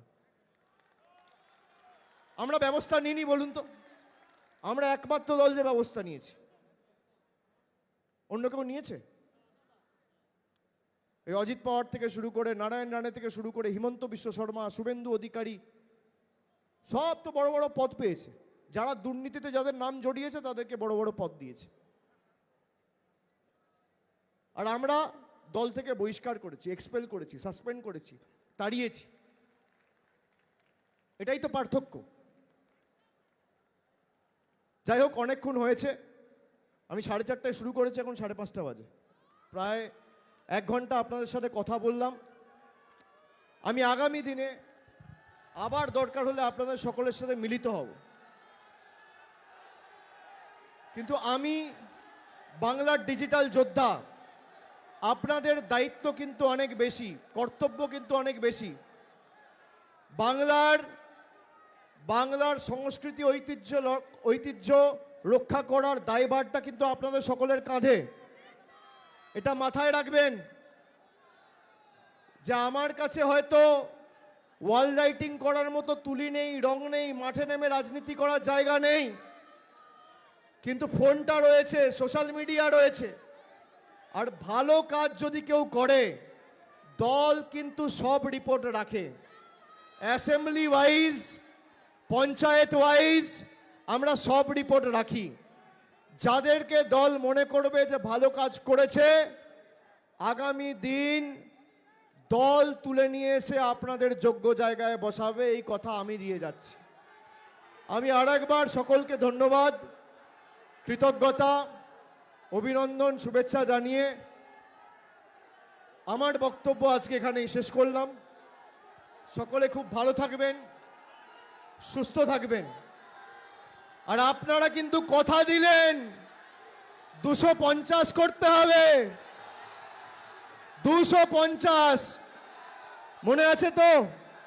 কথা রাখবেন তো? লড়বেন তো? লড়বেন? টানা 110 দিন লড়াই করতে হবে। কোনো জায়গা জমি ছাড়া যাবে না, 1 ছটাক জমি বিজেপিকে ছাড়া যাবে না। কোনো সময় অপচয় করা যাবে না। বাংলা জিতবে, বাংলা লড়বে, বাংলা গড়বে। আর সেই লড়াই এবং সেই বাংলাকে জেতানোর কারিগর আপনারা। আর জয় বাংলা যখন বলবেন, মাথা উঁচু করে বলবেন। দেশের রাষ্ট্রপতি বাংলা এসে জয় বাংলা বলে গেছে। জয় বাংলা, জয় বাংলা, জয় বাংলা, জয় বাংলা, জয় বাংলা, জয় বাংলা। যতই করো হামলা, আবার জিতবে, আবার জিতবে, আবার জিতবে, আবার জিতবে, আবার জিতবে, আবার জিতবে, আবার জিতবে, আবার জিতবে, আবার জিতবে। জয় বাংলা, জয় বাংলা, জয় বাংলা, জয় বাংলা, জয় বাংলা। আপনাদের সকলকে আরেকবার ধন্যবাদ জানিয়ে আমি আমার কথা এখানেই শেষ করলাম। জয় হিন্দ, বন্দে মাতরম।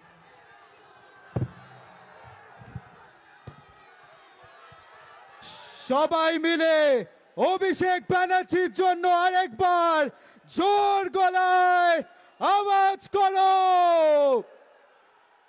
ডিজিটাল যোদ্ধারা, তোমরা বোঝাও তোমাদের কত দাম।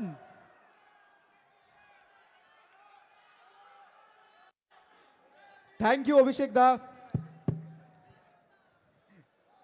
It's an honour and privilege to have you here Abhishek da. তবে আজকে পশ্চিমবঙ্গ জুড়ে অনেকে এসেছে, তারা প্রশ্ন দিয়েছে তোমায়। তাদের একটাই আবেদন, তুমি যদি সেই প্রশ্নগুলোর উত্তর দাও। আমি তো সব কভার করে দিয়েছি, আর তো কিছু বাকি নেই। বলো। আচ্ছা, প্রথমেই অঙ্কন চক্রবর্তী, পুরুলিয়া। তার প্রশ্ন হচ্ছে, আপনি কি ধরনের কন্টেন্ট সবচেয়ে বেশি কনজিউম করেন, আর আপনার প্রিয় কন্টেন্ট ক্রিয়েটার নাম কি? দেশের সব থেকে বড় কন্টেন্ট ক্রিয়েটার আমার মনে হয় দেশের প্রধানমন্ত্রী। পুরোটাই তো পিআরএ চলছে, পুরোটাই। আজকে ঘুড়ি ওড়াচ্ছে, কালকে মন্দিরে যাচ্ছে, পরশুদিন গাড়িতে ঘুরছে, পুরোটাই তো কন্টেন্টের উপর।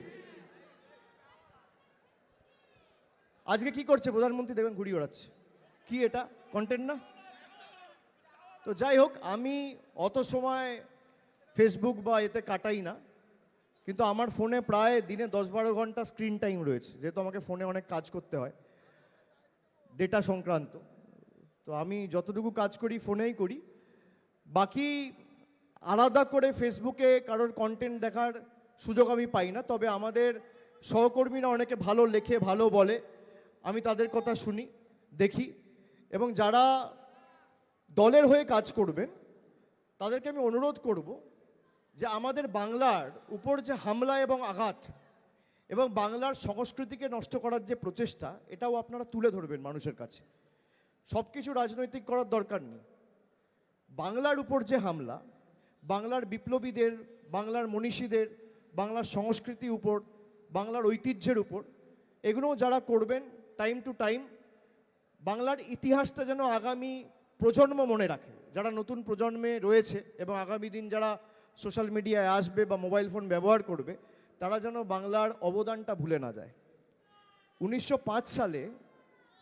1905 সালে লর্ড কার্জন বঙ্গভঙ্গ করতে গিয়ে পিছিয়ে গিয়েছিল।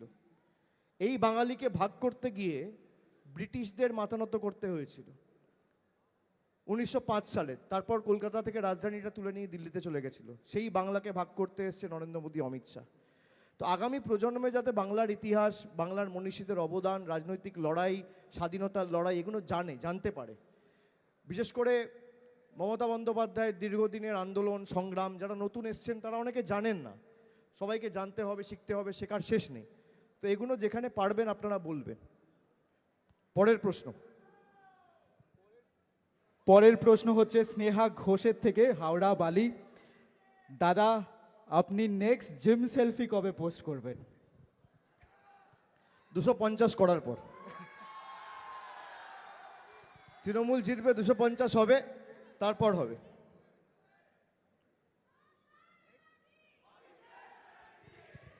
নেক্সট প্রশ্ন হচ্ছে সুমন পাত্র থেকে, north 24 Pargana, Rajarhat, new town. আমরা কিভাবে আমাদের নেতাদের সঙ্গে আরো বেশি ডিজিটাল ওয়েবে সংযুক্ত থাকতে পারি? একটা তো আমাদের অ্যাপ রয়েছে দিদির দুধ বলে, আপনারা জানেন। বাকি আমরা সবাই রয়েছি, ফেসবুকে রয়েছি, সেখানে মেসেজ করার সুযোগ রয়েছে, ইনস্টাগ্রামে রয়েছি, সেখানে মেসেজ করার সুযোগ রয়েছে, হোয়াটসঅ্যাপের চ্যানেল রয়েছে, সেটাকে আপনারা ফলো করতে পারেন। আপনারা টুইটারে বা এক্সে মেসেজ করার সুযোগ রয়েছে, তাদেরকে ফলো করলেই আপনারা যোগাযোগে থাকতে পারবেন। বাকি যদি কারোর কোনো রকম কিছু ইনফরমেশন দেওয়ার থাকে, সঙ্গে সঙ্গে আমাদের মেসেজ করে জানাবেন, আমাদের টিম তৎক্ষণাৎ যোগাযোগ করবে আপনাদের সাথে। কিন্তু কারোর যদি কোনো রকম কোনো আর্জেন্ট কিছু থাকে, আমি সেটা দায়িত্ব দিয়ে গেলাম ত্রিনাঙ্কুরকে আর দেবাংশুকে। আপনারা জানাবেন, এই দুজন সঙ্গে সঙ্গে আমাকে জানাবে। নেক্সট প্রশ্ন হচ্ছে সৈনব চক্রবর্তী থেকে, আলিপুরদুয়ার। আজকের অভিজ্ঞতাটি খুবই সমৃদ্ধ ছিল, আমরা কিভাবে এমন আরো অভিজ্ঞতা অর্জন করতে পারি? না দেখো, আমরা এরকম স্কেলের একটা কনক্লেভ এই প্রথমবার করছি। আমার মনে আছে 2000 কবে হয়েছিল রে, যেটা নজরুল মঞ্চে 2018 সালে। 2018 সালে একটা আমাদের কনক্লেভ হয়েছিল নজরুল মঞ্চে। অবশ্য জায়গা কম, সুতরাং 3-3.5 হাজার মতো কর্মীরা ছিল, তাদের সুযোগ করে দিতে পেরেছিলাম। আজকে প্রায় অনেক লোক এসছে। পরের বার আর এখানে হবে না। পরের বার আমরা নেতাজি ইন্ডোরে 20,000 লোকের সমাবেশ করব, কিন্তু বড় করে করব। কিন্তু আপনাদের সকলের সাথে আমি যোগাযোগে থাকব। আমাকে মেসেজ করে দেবেন, আমি অনেকের মেসেজ দেখি এবং সোশ্যাল মিডিয়ার মাধ্যমে আমি কিন্তু অনেক তথ্য পাই। কোন বুথ প্রেসিডেন্ট কাজ করছে না, কোন অঞ্চলের প্রেসিডেন্ট কোথায় বদমাইশি করছে, সোশ্যাল মিডিয়ার লোকেরা কিন্তু জানায় আমাকে। আর সেগুলো দেখে কিন্তু আমি সঙ্গে সঙ্গে ব্যবস্থা নিই। খালি একটা মেসেজ আমাকে পাঠিয়ে দেবেন, আমি সব দেখি আর সব ব্যবস্থা নিই। তোমরা খোঁজ খবর রাখো না, অনেক জায়গায় অনেক নির্বাচিত জনপ্রতিনিধিদের যারা পার্টি চেয়ারম্যান করেছে বা পঞ্চায়েত সমিতিতে বসেছে, তাদের বিরুদ্ধেও দল কিন্তু ব্যবস্থা নিয়েছে সোশ্যাল মিডিয়ার কর্মীদের ইনপুটের ভিত্তিতে। আমরা যে তথ্যগুলো পাই, আমরা কিন্তু যাচাই করি, যাচাই করে যার বিরুদ্ধে ব্যবস্থা নেওয়ার আমরা কিন্তু নিই। যার যা বলার থাকবে সঙ্গে সঙ্গে আমাদের জানিয়ে দেবে, ঠিক আছে? দাদা, আমাদের ডিজিটাল যোদ্ধারা কিন্তু অনেক দিন ধরে সোশ্যাল মিডিয়ামে কন্টেন্ট পোস্ট করে গেছে, সাহায্য করে গেছে। যেই কারণে আমরা 10 জন বেঁচেছি 10টা ক্যাটাগরিতে, যাদের আমরা আজকে পুরস্কার দেব তোমার হাত দিয়ে। তাই তোমার অনুমতি থাকলে এক একজন করে ডাকবো। বেস্ট ফ্যান পেজ, তার winner Abhishek Banerjee fans.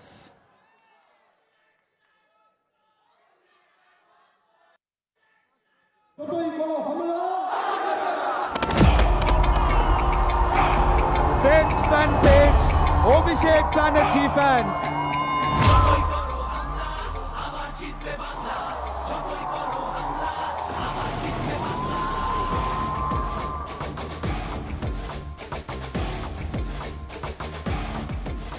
Next category হচ্ছে best page managers district level, আর এটাতে উইনার্স হয়েছে বাবলু ওরাও এবং সফিউল আলম। বাবলি ওরাও এবং সফিউল আলম। মানে লড়াই হলে জবাব দিতে এই বাংলাও জানে।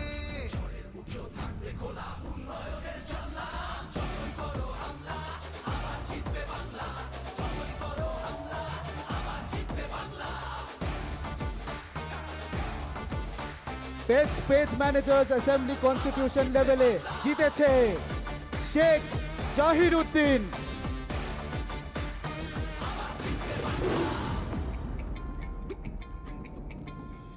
নেতাজি আর রবি ঠাকুর থেকে চেনেই ভিটে, একটা সুযোগ ছাড়োনি তাই তাদের আঘাত দিতে। আলো দেখায় যে বাংলার শিল্প সংস্কৃতি, ভাগ করতে পারবি না তার বেস্ট নিজস্ব কন্টেন্ট ক্রিয়েটর হয়েছে অষ্টমী গিরি। এই মাটিতে সব উৎসবের সমান জায়গা আছে, ভালোবাসা হার মানে না চোখ রাঙানির কাছে। বাংলা বিবেক এই ভারতের বাংলা সবার ঠাই।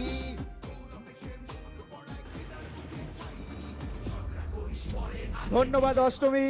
এবারে আমরা ক্যাটাগরিতে আসবো বেস্ট ডিজিটাল যোদ্ধা। তিনটে উইনার্স আছে, তার মধ্যে আছে সৌরদীপ শর্মা, অরিজিৎ ঘোষ এবং অর্পণ ব্যানার্জি।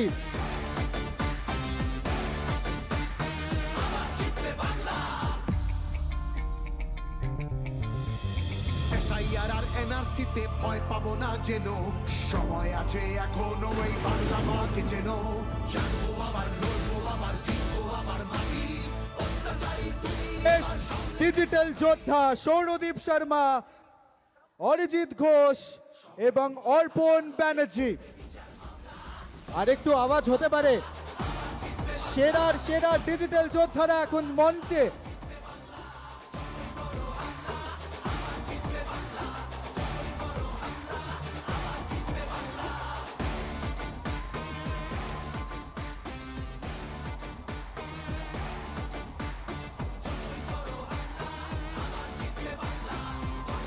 এর পরের category best social media influencer, আর সেই ক্যাটাগরিতে উইনার হয়েছেন Mousumi Chatterjee. Best social media influencer Mousumi Chatterjee. একবার জোরে হাততালি। বেস্ট সোশ্যাল মিডিয়া ইনফ্লুয়েন্সার বলে কথা। আর লাস্ট ক্যাটাগরি আমাদের স্পেশাল অ্যাচিভমেন্ট অ্যাওয়ার্ড, আর এই ক্যাটাগরিতে আবারও দুজনকে আমরা ডাকবো, রিয়াজউদ্দিন এবং কুন্তল দে। তারা যখন প্রবেশ করবে মঞ্চে, আমি চাই আপনারা সবাই এক জোরে হাততালি দিন। পথে সামনে নতুন দিশা, তারা সাহস দেখিয়েছে। তোমার অমানিসা ভাগ করেছো ধর্ম দিয়ে ভাষার বারবার অপমানে। content বানিয়ে গেছে। লড়াই হলে জবাব দিতে এই বাংলাও জানে।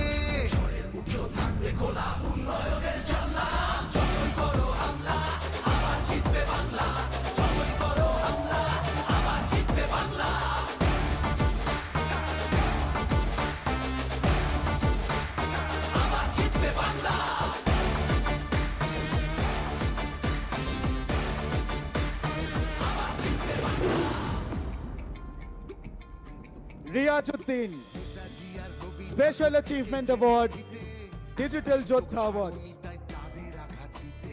আলো দেখায় যে বাংলার শিল্প সংস্কৃতি, ভাগ করতে পারবি না না তার নিজস্ব সম্প্রীতি।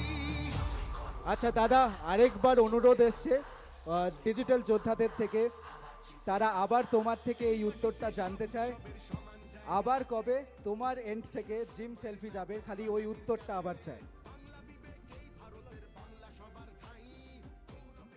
বললাম যে 250 পাওয়ার পরে, এবার সেটা 2 মাস 3 মাসের ব্যাপার, ঢোকারটা করে মাঠের বাইরে হবে, তারপর হবে। আচ্ছা, শেষে একটা প্রশ্ন আছে তৃণানকুরের এন্ড থেকে, যেটা উনি করতে চায় দি অর্গানাইজার। প্লিজ তৃণানকুর।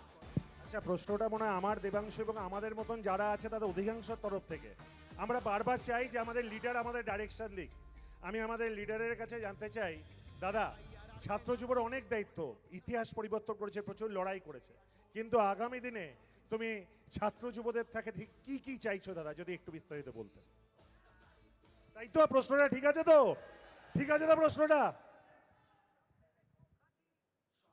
দেখুন, দুটো জিনিস খুব গুরুত্বপূর্ণ। আপনি যদি আমাকে জিজ্ঞেস করেন তাহলে আমি বলবো ডেডিকেশন আর ফোকাস। মানে লক্ষ্যে অবিচল থাকা, ডায়ে বায়ে আগে পিছে যাই হোক না কেন, আমার লক্ষ্যে আমি অবিচল থাকব। আমি একটা আপনাকে উদাহরণ দিতে পারি, এই যে ইডিকে পাঠাচ্ছে বা রেড করাচ্ছে, আপনার কাজ কিন্তু এসআইআরে মানুষের পাশে দাঁড়িয়ে মানুষের পাশে দাঁড়ানো এবং তার সাথে মামাটি মানুষের 15 বছরের উন্নয়নমূলক কাজ মানুষের বাড়িতে পৌঁছে দেওয়া। ডেডিকেটেডলি আমাকে ফোকাসড ওয়েতে এই দুটোই করতে হবে, বাকি সব কিন্তু আমার ইররেলেভেন্ট। তো আমি দুটো জিনিস চাই, এক হচ্ছে ডেডিকেশন, যে আমি আজকে কাজ করলাম আবার 4 দিন পোস্ট করলাম না, আমি আজকে একটা ভিডিও করলাম আবার ঘুরতে চলে গেলাম। আমি যেখানে ঘুরতে যাব সেখানেও তো কেউ না কেউ আছে, সেখানেও যদি একটা চায়ের দোকানে একটা কাকুকে পাওয়া যায় বা একটা হোটেলে গেলাম। মামাটি মানুষের সরকার গত 15 বছরে বাংলার 10 কোটি মানুষের জীবন কোনো না কোনোভাবে স্পর্শ করেছে। আমি ঘুরতে যাই, বাইরে যাই, ছুটিতে থাকি, আমায় কাজ করতে হবে। কোনো রোববার নেই, কোনো সোমবার নেই, কোনো ছুটি নেই, কোনো শনিবার নেই, যা ছুটি আমার মে মাসের পর। আগামী 120 দিন, 110 দিন আমাকে এমনভাবে কাজ করতে হবে যে প্রতিদিন আমি এতটুকু ফাঁক রাখবো না। ফাঁক যদি থাকে, দেখবেন জল যেভাবে গড়িয়ে যায়, মিথ্যে খবর বা ফেক নিউজের ন্যারেটিভ কিন্তু সেভাবে স্প্রেড করে। আপনার জায়গা কিন্তু ছাড়া চলবে না, আমায় কন্টিনিউয়াসলি পোস্ট করতে হবে। যেখানে ওরা ফেক ন্যারেটিভ বিল্ড করতে চাইছে সেখানে গিয়ে কমেন্ট করতে হবে, ইতিবাচকভাবে করতে হবে এবং যুক্তির মধ্যে তাকে ঘিরতে হবে, যুক্তি দিয়ে তাকে ঘিরতে হবে। তো যারা এখন সোশ্যাল মিডিয়ার সাথে যুক্ত রয়েছেন বা আমার কথা সমাজ মাধ্যমে শুনছেন, আমি সকলকে অনুরোধ করব যে মাঠে ময়দানে পলিটিক্স হোক বা সোশ্যাল মিডিয়ায় হোক বা আপনি যে কাজ করুন না কেন, দুটো জিনিস খুব ইম্পর্ট্যান্ট, একটা হচ্ছে ফোকাস, একটা হচ্ছে ডেডিকেশন। যে আমি যখন লড়েছি, আমি যেটা বললাম যে মা একবারই হয়, মা যেমন চেঞ্জ হয় না। এবার আমাকে সারা জীবন আমি যদি সেই মায়ের সন্তান হই, আমাকে যখন আমি যখন দেখব যে আমার মার অস্তিত্ব প্রশ্নের মুখে এবং আমার মার উপর হামলা হচ্ছে, আমি তখন আমার শরীরের শেষ রক্তবিন্দু পর্যন্ত যা করণীয় আমি করব। এটা লড়াই, এটা যুদ্ধ, এমনভাবে লড়তে হবে, হয় আমরা মরব নইলে আমরা জিতব। দুটোর মধ্যে কোনো পার্থক্য নেই, জিত ইয়া হার নেই, মত ইয়া জিত। হয় যখন বর্ডারে সৈনিকেরা লড়ে না, যে ডেডিকেশন নিয়ে লড়ে, তারা যে মানসিকতা নিয়ে লড়ে, সেই মানসিকতা নিয়ে আমাদের লড়াই করতে হবে। এটা তো বিধানসভার ভোট, মমতা বন্দ্যোপাধ্যায়কে 4র্থবার মুখ্যমন্ত্রী করার ভোট, দলকে 4র্থবার ক্ষমতায় আনার ভোট, নইলে বাংলা বাঁচবে না, মানুষ বাঁচবে না। এবং খালি ক্ষমতায় আনলে হবে না, আমি যেটা বলেছি 250 যদি পেতে হয়, সেই মানসিকতা নিয়ে আমাদের লড়তে হবে। যেই তিরঙ্গা ঝান্ডার জন্য যখন সৈনিকেরা বর্ডার বা সীমানায় লড়াই করে, যে মানসিকতা নিয়ে লড়াই করে, আমরা সেই মানসিকতা নিয়ে লড়াই করব। जिस झंडे के लिए हम लोग लड़ रहे हैं, या तो वो लहरा के आएंगे या उसमें लपेट के आएंगे, দুটোর মধ্যে একটা। সেই ডেডিকেশন যেন আমি সবার মধ্যে দেখতে পাই। থ্যাংক ইউ, সবাই ভালো থাকবে, আর নতুন বছরের সকলকে অনেক অনেক শুভেচ্ছা। ধন্যবাদ অভিষেক দা। আরেকবার সবাই মিলে একসাথে অভিষেক ব্যানার্জি, অভিষেক ব্যানার্জি। সবাইকে আজকে আসার জন্য অসংখ্য ধন্যবাদ। তোমরা সবাই ডিজিটাল যোদ্ধারা সোশ্যাল মিডিয়াতে সার্চ করে যাও। ধন্যবাদ, শুভরাত্রি।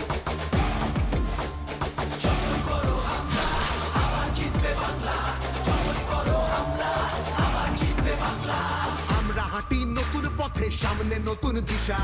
হারবে এবার ভোরের কাছে তোমার অমানিসা। ভাগ করেছো ধর্ম দিয়ে ভাষার অপমানে, লড়াই হলে জবাব দিতে এই বাংলাও জানে। থাকবে খোলা উন্নয়নের জানলা, যতই করো হামলা আবার জিতবে বাংলা। যতই করো হামলা আবার জিতবে বাংলা।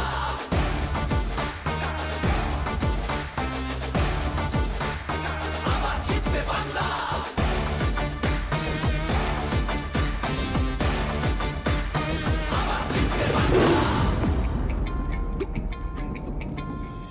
নেতাজি আর রবি ঠাকুর থেকেছেন এই ভিটে, একটা সুযোগ ছাড়োনি তাই তাদের আঘাত দিতে।